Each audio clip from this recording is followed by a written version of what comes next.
Hi, everybody. Welcome to another episode of the Soul Goals. My name is Dawn. So glad to have you joining us today and super pumped to have this guest on the show today, Miss Cathy Cram of Middle Tennessee, but originally from the Philippines. And as soon as she opens her mouth and starts speaking, you will understand she is definitely thick accent from the Philippines. And I just want to say before you start talking, Cathy is one of the fieriest, most favorite people in our family. She was a volleyball coach that was involved with both of my daughters, both of their paths when they were both playing indoor many moons ago, a long time ago. And I want to just tell you my favorite memory of learning who you were. And I don't know if I've shared this with you before, but here goes. So, Amanda, my older daughter, was on a team that practiced on the court beside yours back when she was, I don't know, was she in sixth grade, maybe sixth or seventh grade? And I just remember going and watching one of her practices, and you had your team there early. And they were starting 15 minutes before the top of the hour, while Amanda's team were just lacing up their shoes and kind of starting to warm up and chatting with each other. And I watched and I was like that lady means business. Like she's running a tight ship. She's got her stuff together. She knows what she's doing. And I was like, I want that person to be coaching my kids. Like I want that drive to be instilled in my kids moving forward. And I really believe, and Amanda, but both my kids will say this to you, both Amanda and Kate will say, like fundamentally having those coaches at those early times that were demanding of your best, demanding that you bring out your best, bring your A game every time you show up on the court to whatever sport it is that you're doing is so valuable to them moving forward in their life because now like Amanda's starting her senior year of playing collegiate sports.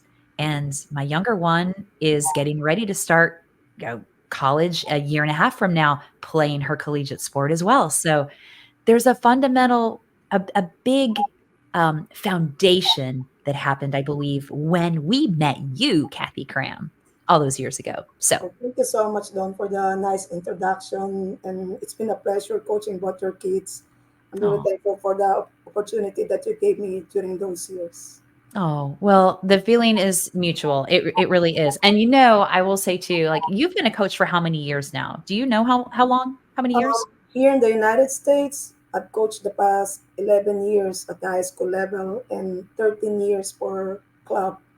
I Okay. also coached some youth leagues when I was still in the Philippines. And for a year, I was an assistant coach at the university where I played for.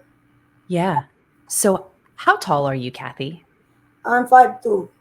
Okay. Okay. Cathy is 5'2" and she played at the university in As an outside hitter, but people in the Philippines are mostly short, so it was not a surprise to play that position. And way back then, I can say I can jump high, yeah. got a good vertical. Yeah. Yeah, I do also I will say this as crucial as it is for you to instill in your athletes that hey, demanding the best out of yourself is like the biggest thing that you can do for your success because that carries across all platforms, not just your sport, but life in general. I just want to say another thing you told one of my kids during a lesson that they had was like, don't let your size limit you. Don't let anybody tell you you can't do it. You have Yes. to believe that you can do it. And I think that started when you're a 5'2" outside hitter. you Yes. know? Yes. Because if you will not believe in yourself, then who else will? So it really needs to start within you. Absolutely. Yeah. Tell me a little bit about growing up in the Philippines and how all that shaped you because I really feel like maybe culturally that was a big piece for you that you bring to your coaching. Well, I have a lot of great memories growing up in the Philippines, as well as bad ones. Yeah. Growing up, my family lived with my maternal grandparents. It is common in Filipino culture for kids to, live with their parents even after they get married and have kids. Yeah. So we stayed in this huge house. We occupied one of the big rooms. I did not really have my own room growing up. It's always Okay. like I would share it with my family or I would share it with my siblings. because it's a big house. My older cousins would always come. Yeah. We would always get together. We're closely knit. We would have parties. We would have nice things. Mhm. Each of me and my siblings have our own nanny. They were well off. My maternal grandparents. On my paternal um, side, um, they're not that well to do, but my grandmother named Andrea, she took care of 9 kids, raised them on their own, Oh, and I wow. actually named my daughter Andrea after her. I was more like Oh, yeah, I was more like a tomboy because most of my neighbors my age were boys. So okay. I like going outside, riding my bike, playing marbles, and I was very athletic. Yeah. Well, you had to keep up with them, it sounds like. Yes, And there was a lot of you. and I was the oldest in a brood of five. So, and Okay. we each have 3 years age gap. So if I was like 11 years old, the one next to me is just what 8 years old, and then Yeah. so on. Yeah, And you were the oldest. As the oldest, did you feel like responsible for taking care, for helping? definitely until now, that's how I feel about my siblings and my family. Yeah. What is the biggest difference if you think back to your time in the Philippines versus now living in the United States? What do you think was the biggest culture shock for you when you moved here? What was the hardest thing for you to go, whoa, that's so different? Well, here, kids are like raised more like independent. Mm, Like the kids are usually supposed to move up, but by the time they're 18 years old, yeah. like there we like to live together either after we get married. So when I moved here, we had to do things on our own. All my relatives are in the Philippines. John's relatives are all in Seattle, so we had to take care of the kids on our own. Yeah. So that was a challenge for me, but you know, slowly you learn to adjust, and you just need to do what you gotta do for your family.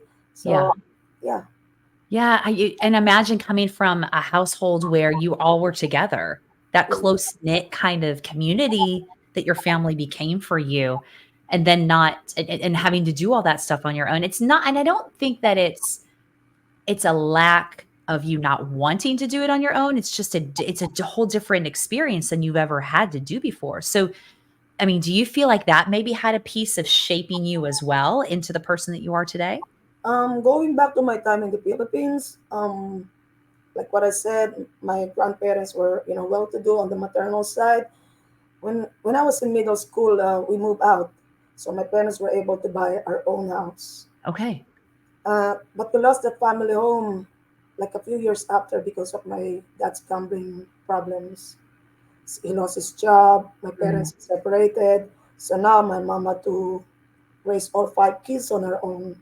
At one point, we were even, I can say, homeless Oh, wow, Kathy. because we had to live with a friend for like a couple of months until my mom was able to save some money. Oh, So wow. I've experienced having nothing, and if you know me, you know I love to eat rice for every meal. So Yes. I remember there were like days where I can only eat crackers for lunch because Mm. we could even afford to buy a kilo of rice, and we can only eat rice during dinner. And then I saw the struggle that my mom had to go through. And Yeah. then when my parents decided to reunite, my dad became more abusive. So it was during those years that I had to go through some of the worst days of my life that I would not want for anybody to experience. So that kind of like shaped me into who I am now. Volleyball became my outlet. When Yeah. I'm on the court, I forget about my problems.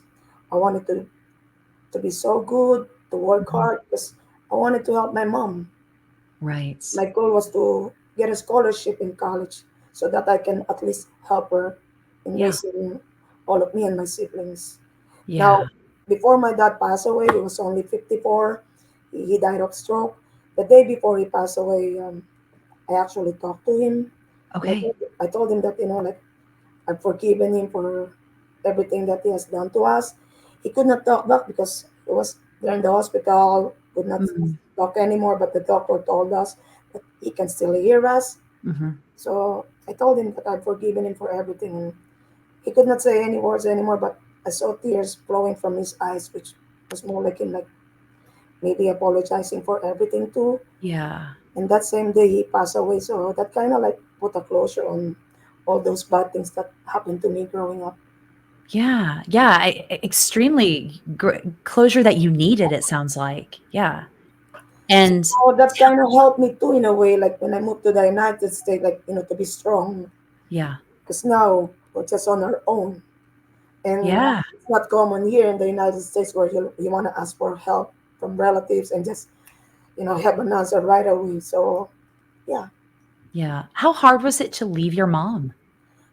very hard. I wish I can bring her here, but you gotta go through the process, spend Mhm. a lot of money on that. But thankfully, because of technology, I still see her and all of my siblings. Yeah. Tell So me about going back to your volleyball roots. When did you discover that volleyball and maybe even sports in general was an outlet for you that helped you in the household with all the different things that you were going through? it was my older cousin Emily who introduced me to the sport. All my Okay. older cousins, they play the sport. So she introduced me to it, and I kind of like it.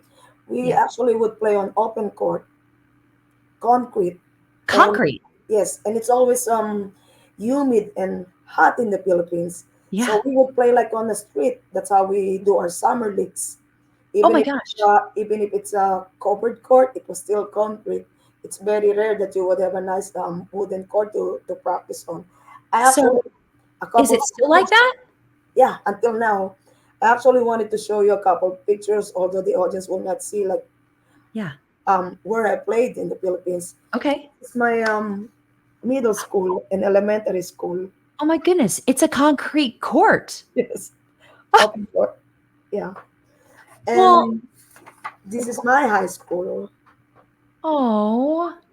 Look at that. Yeah. You guys, if you can't see these pictures, it's amazing. It's so different than what you're experiencing here in the United States. Yeah, and even when I went to college, I was a collegiate athlete. The court where I practice is not as nice as what we have here in the United States. I Mm. remember my mom wanted me to go to the university where she graduated, so she actually accompanied me for my college tryout. I was the only one who brought a parent. Okay, so you went you I was were a walk on. enrolled in university I was and a walk on. you were a Yeah. walk-on. So I went to the tryouts with my mom, but I guess I was good enough because of all the trainings that I had Yeah. growing up, that I was able to get a scholarship for 5 years, and I even started right away as a freshman. Yeah, my coaches when we were young, oh, they were tough on us. Like I remember one of them would put popsicle sticks on the bend of our elbows Wait, because popsicle sticks on your elbows. so that Okay. when we passed the ball, we would keep our platform straight. So we That's were good. wow. We were good passers. We during my time we don't use our hands for doing like like passing Yeah. or setting. We would always use our forearm. Wow. And then my middle school coach, I remember she would make us chew ginger because she said it helps with being nervous. So we would chew ginger while we were playing games. Yeah, That's we really pretty brilliant. yeah, during my time, we never had clubs or travel teams like what you have here in the US. So Yeah. we would just represent our school or our city, and then we would go to tournaments. That was it.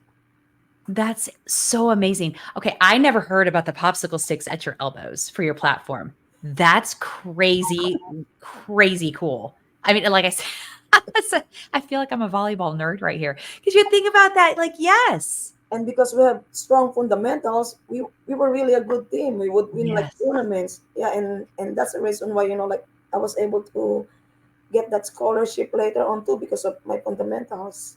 yeah. How was it playing in college? Did you enjoy that Um, time? yes, during my time there were no libero.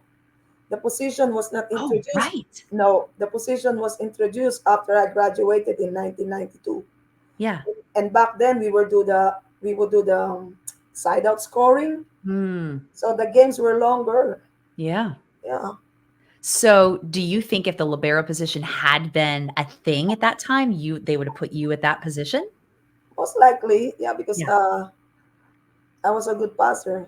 Yeah. Yes. The popsicle sticks I and the think ginger did the trick.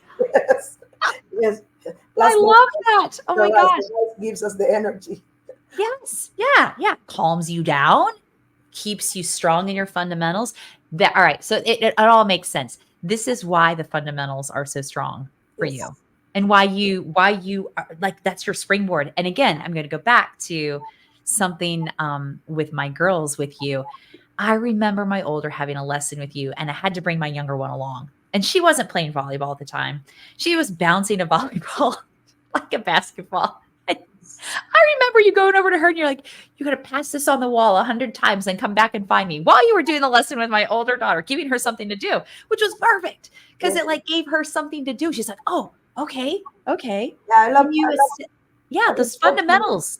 I love coaching and working with kids because I want to help them. Like I want to help them have good fundamentals. Because Mhm. if you don't, it will show later on, and coaches will know. Yes. Amen. Amen, sister. So let's talk about how you got to the United States because I think this is a really interesting piece. You met your husband in that whole process, correct? Online. I was Crazy. 38 years old when I moved to the United States with my kids, Andrea and Ian. Yeah. Andrea was only 8 and Ian was 6.5. I was previously married to a Filipino, and that's their dad. Yeah, so that's what brought me here to the United States because of love, because I know that John is a good man, and I wanted Yeah. to start a new life with him and his son Jordan. So it was all because of John. That's why I'm here in the US, and that's why Andre and Ian are here with me. Yeah. And they have benefited just as much as John has benefited from you being here, like all of you. I'm just, it bears saying that how long have you guys been married? Many years. We have been married for 15 years. We met in 2007, and my kids and I did not actually move here until 2009. So for 2 years, we were only communicating on Skype. Oh, wow. Yeah, Kathy. yeah, that's the app that we used way back then. I remember Skype. Yeah. We got married Valentine's Day in a small wedding salon, and Oh. that day there were like 100 plus other couples getting married. So we could only stay inside the wedding salon for like 15 minutes, and after that you go in the garden, you take your pictures, and then we did not even have like a real celebration or honeymoon because after we got married we went to Dunkin' Donuts with the kids, and that was it. You took the kids to Duncan. Yes, because that's where they wanted to go, and Oh my we've goodness. been married for 15 years. Yeah, That's amazing. How hard was it for Andrea and Ian, your two kids, to move from the um, Philippines to the States here? they were used to being with their cousins all the time because I shared the same house with my mom and my siblings. So Yeah. when Andrea was actually younger, like, she would cry all the time, and she would even ask me like, "Can you adopt some of my cousins so they can come here too?" Yeah. Now Ian was still really young, so I didn't think he had that kind of concept like of being close with it. But he was so scared of going to school because so I had to tell him like, if you don't go to school I will get in trouble. Yeah. So I think that kind of motivated him Yeah. to come to It's school. it's Yeah. like, "Okay, mom, I got you. I Yes. got you." That so that transition for them was probably I mean, it absolutely had ups and downs, but tell me about the transition for you, being away from your family, and did you feel torn for the fact that you love this man and you wanted to start this life with him, but you also have this tight bond with your family, like, did you feel pulled? Do you feel like you were, like it was a challenging decision for you in the end? I know that John was a good man, so I did not really think twice about moving here because I wanted to start a new life with him, and I Yeah. know that this will give my kids better opportunities as they grow up. Yes. So I had to, sacrifice being away from my family and friends for for a better life, and in process, it also helped me help my family back home because now I'm able to send them something whenever Yeah. they need, something. Yeah. So tell me about how you then ended up getting involved in volleyball in the United States. After you moved here, was that it initially were you playing when you moved here? Were you coach? You decided to coach when you moved here? Um, when we moved here in the United States, we lived in Philadelphia for 6 months. It was in a Mhm. small town called Media, Pennsylvania. We would teach Andre and Ian how to play volleyball on a parking lot. And Okay. then, and then we moved to Tennessee, in Franklin, Tennessee, so we can follow my stepson Jordan, because when his mom remarried, they moved to Tennessee. So we Yeah. wanted to be with him too. So the first summer camp that Andre and Ian attended was actually for Williamson County Parks and Recreation. And it was Coach Tracy Berry who was leading the camp, and she is still actually leading the camp up to this time. Okay. So that was the first camp that they attended, and it was also for the Williamson County Parks and Recreation, where I started coaching volleyball Okay. because I wanted to coach my kids' team. So I coached this team. The name was Blackheads. The blockheads. Oh my gosh, yes. I remember the The blockheads. blackheads that you have on your face, it's a blockheads with an O. Yeah, No, so not that was blackheads, blockheads. Yes. yes, yes. So that was my first team, and my friend Mary Pantoni helped me coach that team. So I followed that team from the time they were beginners all the way to they were in the advanced level. We were winning all the time for the leagues because again their fundamentals were good, were solid, and Yeah. five of those players from that team actually went on and played collegiately. One was Like big Andrea. collegiate. Andrea went to Furman as a libero. Maddie McGaw went to play middle at Christian Brothers. Tori Carpenter played as a setter at Charleston. Yeah. Um, Carly Scrabach started at Tennessee Tech, and then she played as a libero for Marquette. They were in the NCAA, and then she finished her fifth year at Cincinnati. And the last one was Logan Eggleston, who played for Texas and was the NCAA Player of the Year the last 2 years. So Yeah. how awesome is that? Plus, we also have Sabrina Pantoni, who just recently played for the Nashvillians. Now, the Yes. others, they did not play collegiately, but they all graduated and are successful in their chosen career. So it was a blessing and amazing to watch all these girls grow and still stay connected with most of them. Yeah, those were the people that you started coaching, Kathy. Yeah, so that was in the what do you call this, in the younger age group. And Mhm. then Coach Caroline Peterson, her daughter Gracie Peterson, who played for Pepperdine and Yes. just graduated, was also on one of my league team for Williams County Parks and Recs. So it was Coach Caroline Peterson who introduced me to Dean Webb, who was then the club director for Alliance Volleyball Club. Yeah. So Dean was the one who offered me my first club team. It was a 12-2 team, and Andrea played for me on that team. And Yeah. and Andrea will tell you that I was tougher on her than anybody. And so I coached for Alliance for 11 years. I coached Yeah. from beginner all the way to 16. Then when I left Alliance, I coached for M1 here in Spring Hill.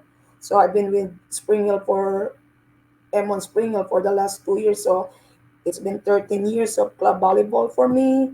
And for school, it was Coach Caroline who introduced me to the headmasters at Brentwood Academy.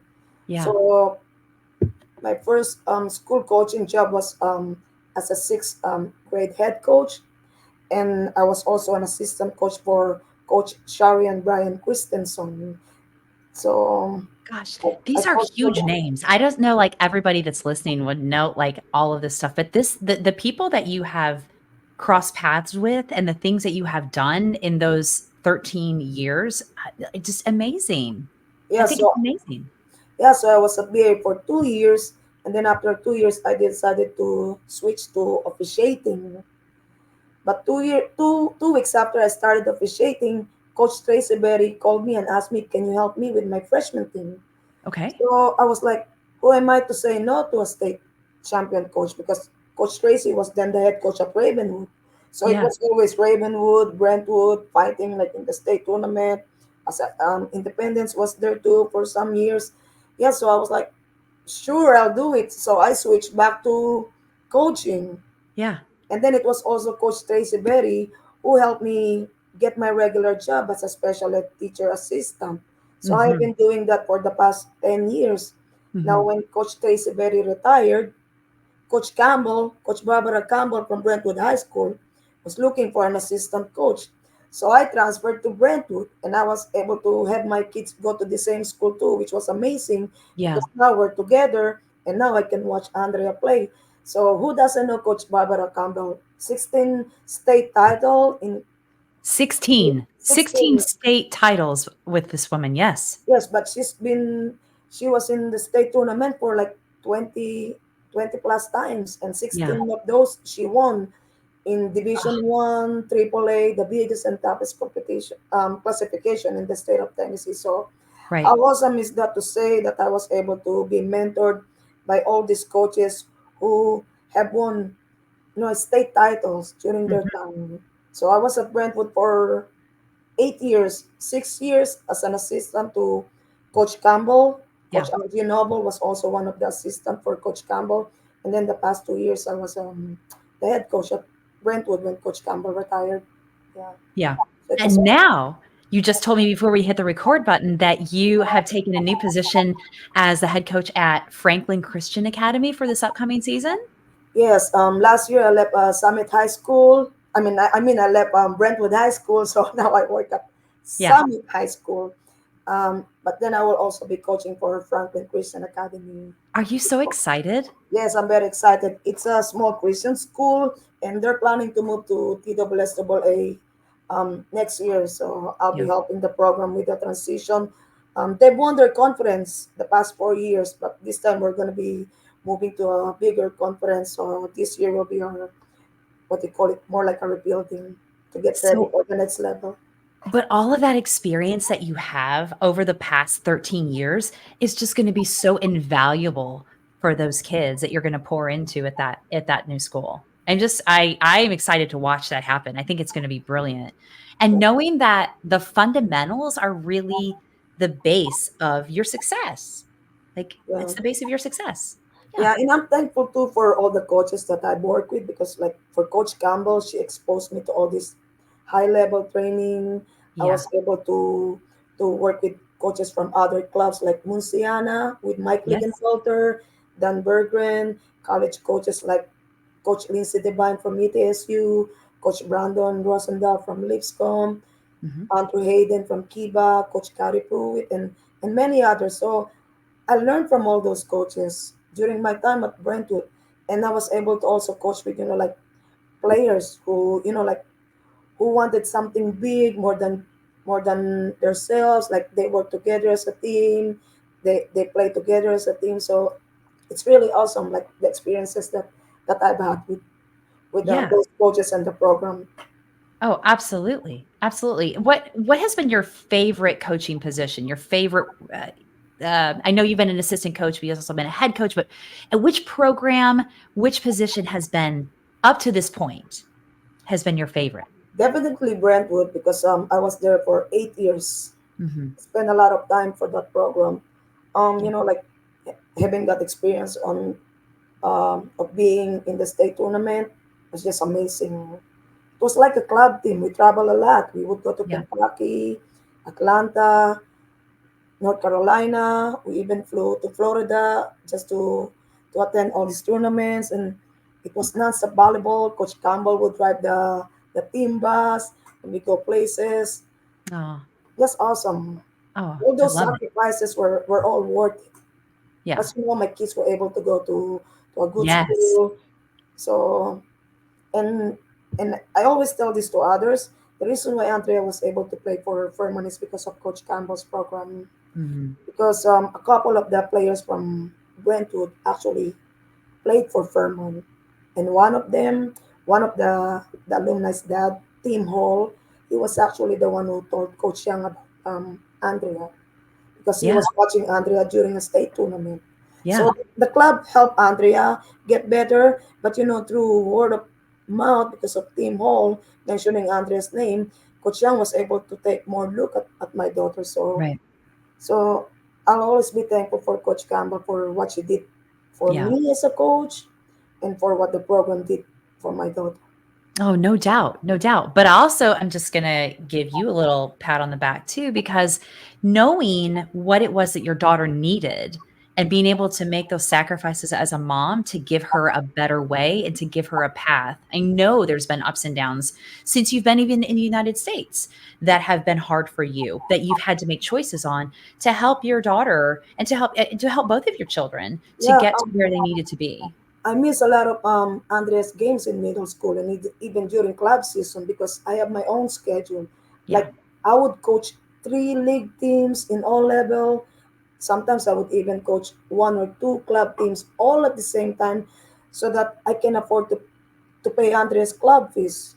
Yeah. I would work from tryout all the way to February and not get any check because I always tell the club, do not pay me until Andres fees are fully paid.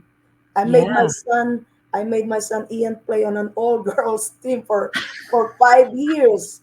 So he got stuck playing with Logan, Tori, and all these other girls, Carly, and he did not have a choice because back then boys volleyball was not as big as it is now here in Tennessee. So, Yeah.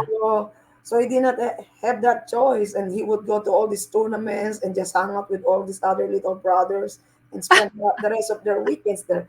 So I think that's kind of like the reason too why he kind of like did not like it as he was getting older, and then he found love in football, but then he Yeah. got injured. Mhm. Yeah.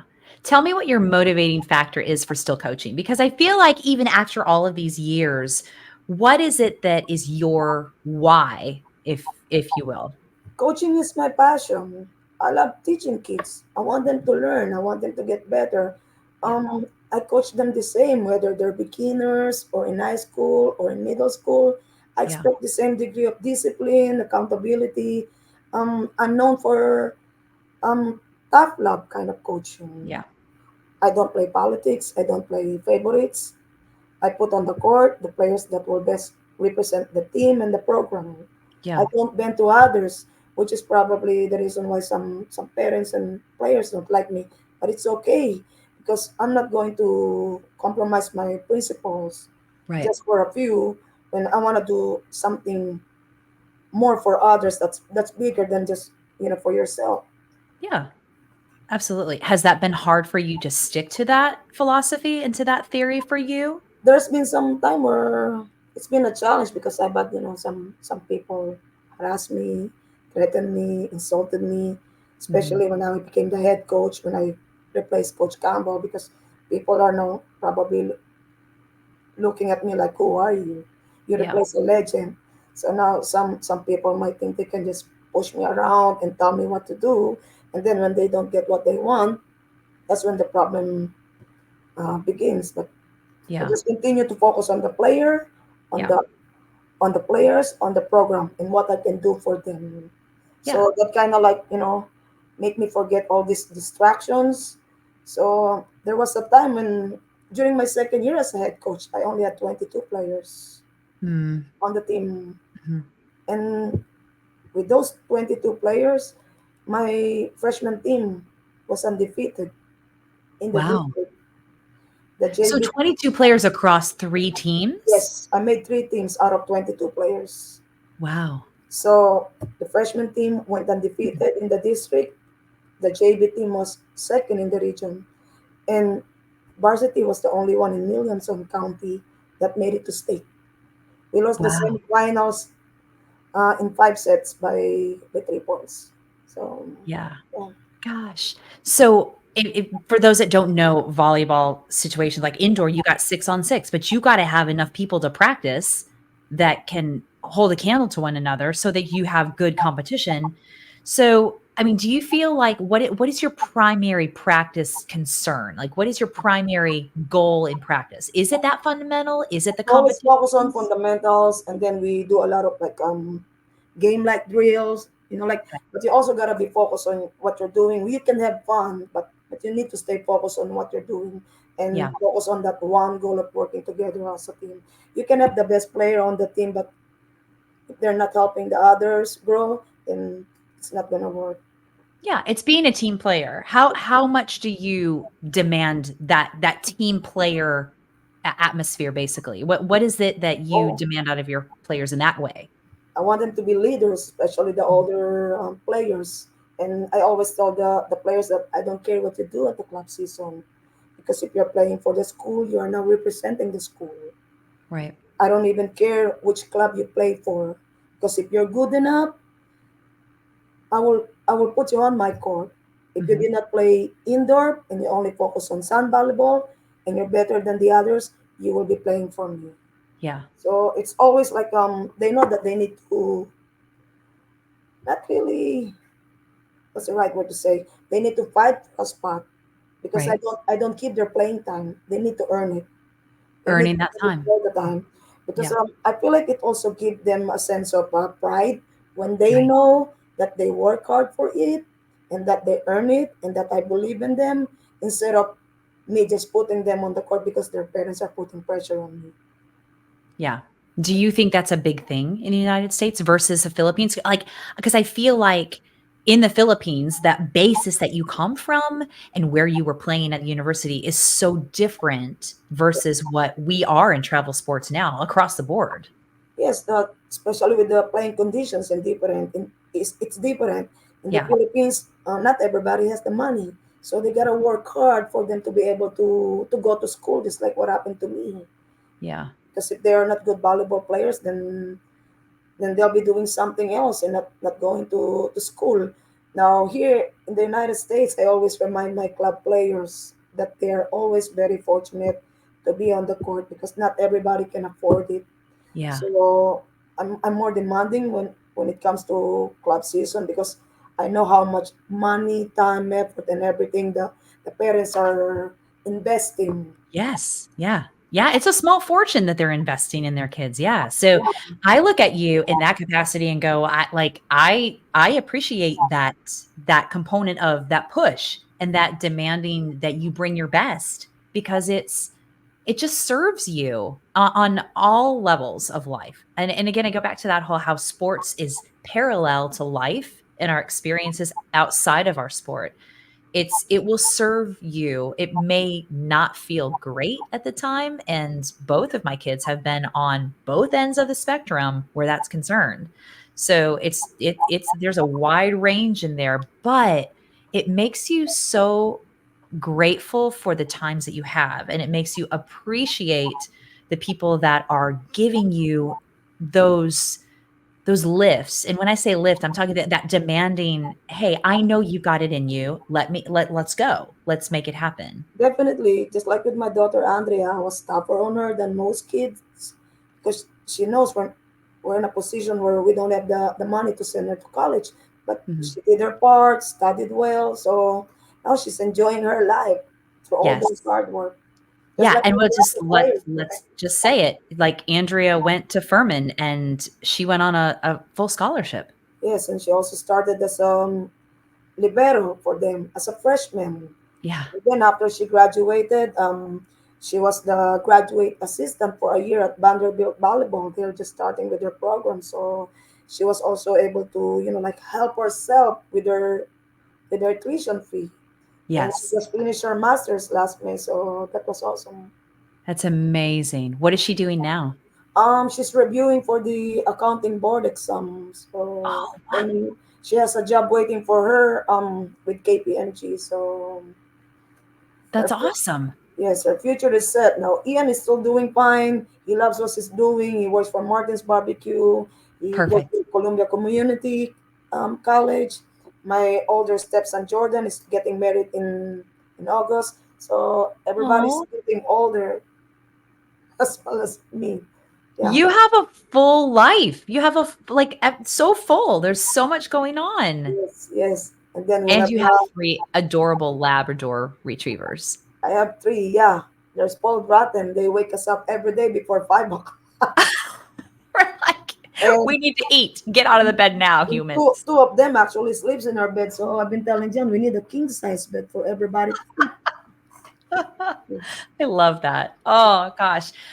Tell me, how often do you get to see your family? I'm gonna kind of go back to that a bit. Have you been able to go to visit? in the last couple of years? I've only been back once in my Wow. 15 years here in the United States. The last time I went was 2014. Okay. Yeah, so I wish I can bring my mom here and my siblings, but like I had to focus on my immediate family's need first. But Right. but I still help them a lot, like in whatever way I can. Right. So I'm hoping that someday I can bring my mom here, Mhm. and so she can like at least see how it feels like to live in the United States. Oh gosh, yeah. I think she will be 79 this year. Yeah. Yeah. What do you think has been, if you could say one or two, it could be more than one, the biggest blessing or blessings that you have had since being here in the United States? Being able to build a relationship with my players, especially Mm. like those that first team that I coach, I still stay in touch with those players. Some of them would come to my house, text Oh, me. Carly Scrabble is like a second daughter to me, and yeah. and her sister Shay would come here whenever they're in town, and all the other players from Brentwood and club, like they would come for food.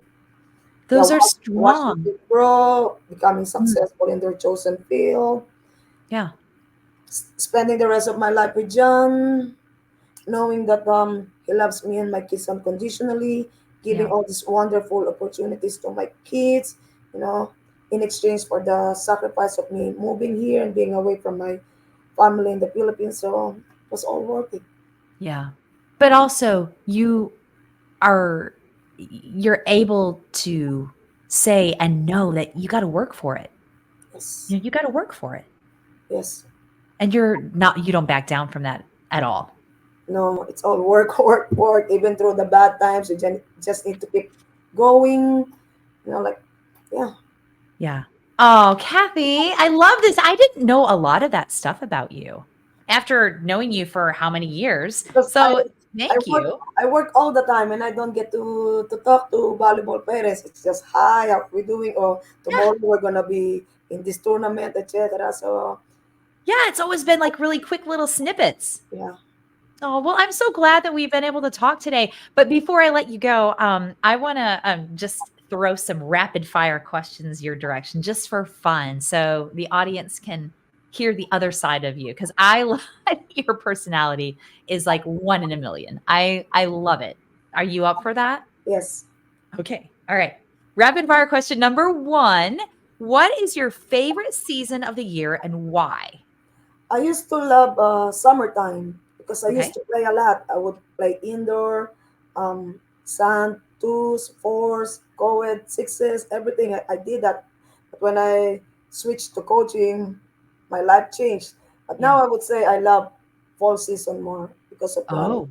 changing with the colors, Uh-huh. the weather. Plus, it's also the volleyball season for high school.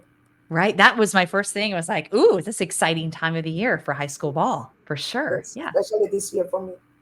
Oh, I can't wait to watch your progress this year. I think it's gonna be amazing. Oh, Thank I can't wait. All right, question number 2. What never fails to make you laugh? my three dogs because each of them has three different personalities. Yeah, Yeah. it's just awesome. Like they really love you unconditionally too. Yes. Yeah. Yes. And you have one of each color, too, don't you? We have a chocolate, a black. The chocolate is Coco. The black one is Cooper, and the puppy, the yellow one is Cora. Two of them are rescues. Oh, I love that. And they all get along okay? Yes, all of them get along well, but Coco would sometimes go crazy when she sees dogs from outside. But when Oh, they're in she her definitely. house, they all get along well. But when they see them walking on the street, she goes crazy. I don't know why. And Cora just basically follow Cooper and whatever he does. That's great. I love it. I think this is another core memory that I have of you. We talked about getting a dog, and I remember you saying at one point, "Ian wants a dog. Ian wants to get a dog. He thinks we need to get a dog. We don't need to get a dog." I remember you Yeah, saying, "We don't need to get a dog." we live in an apartment complex across Centennial for 7 years. Yeah.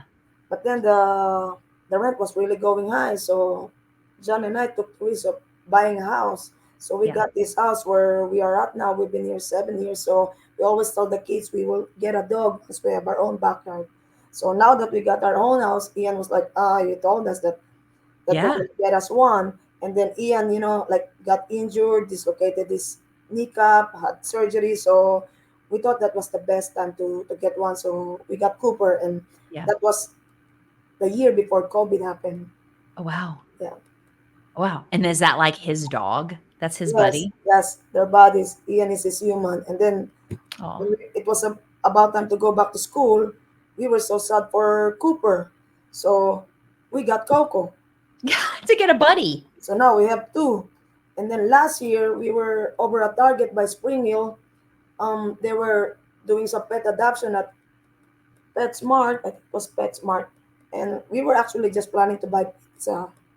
But we ended up coming home with a puppy. So now we have three, and that's Cora. Yeah. You Sometimes go it's out for pizza and you stressful. come home with a Yeah, dog. sometimes it's stressful, especially if they're sick. But Yeah. just the joy and love that they give you, it's just awesome. Yeah, absolutely. All right. So, which brings me to my next question.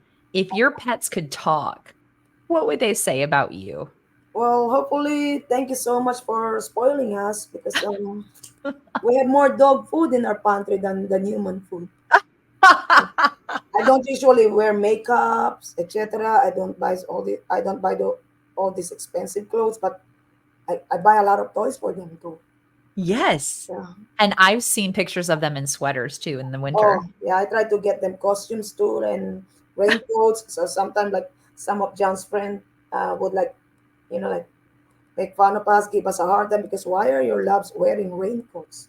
I just like to dress them up, and then they have sweaters, etc. Oh, I love it. I love it. All right. Another question. What is a hidden talent that you have?